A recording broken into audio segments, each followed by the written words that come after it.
now a share certificate is not proof of ownership, and in the event of transfer of the property, you cannot use a share certificate.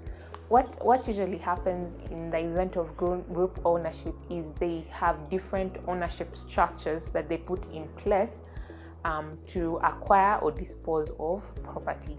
So in some instances, you find an individual buying property on their own, an individual buying property through a chama, or a chama decides to buy property, or you buy property through a company. So your unit of ownership in that company would be a share, which will directly reflect or indicate you as an owner to that property. So in that instance, the company will issue with a share certificate, but that share certificate is not a direct indication of the title document you have for the property. So the property will be registered under the company or under the legal person or legal entity, but your ownership is reflected through the ownership structure of that entity as a company member or a member of a chama.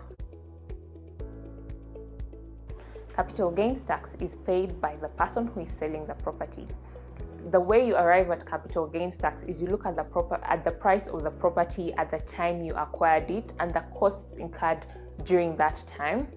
You also look at the current price at which you are disposing that property, in other words, at which you're selling that property, and the additional costs that you're incurring with respect to selling that property, costs like agency fees, legal fees. So you will do a deduction of those costs, and 5% from the net deduction will be a capital gains tax. So why is capital gains tax necessary? Besides being an obligation, a mandatory obligation from the government, as a tax obligation from the government for a person who's selling the property, a seller, or rather a buyer, is unable to pay stamp duty unless they've received a capital gains tax acknowledgement form from the seller. So a seller needs to provide proof of payment of capital gains tax, which would facilitate someone who is buying to pay stamp duty.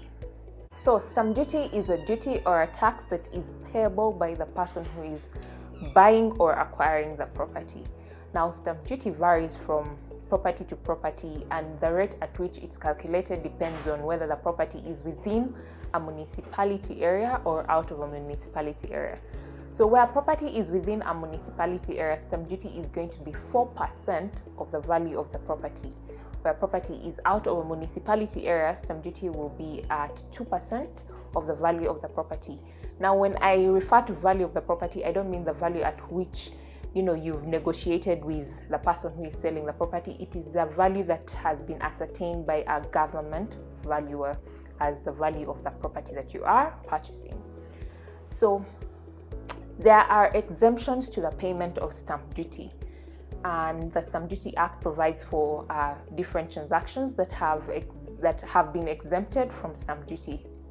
For example, where you are inheriting property and that property is passing on to you, you are not required to pay stamp duty emanating from that transaction. It's just a nominal value that is paid at the stamp duty level.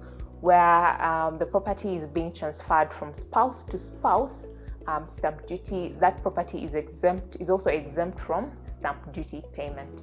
Where you are transferring property from a family-owned company to a member of the family, there is also an exemption on stamp duty.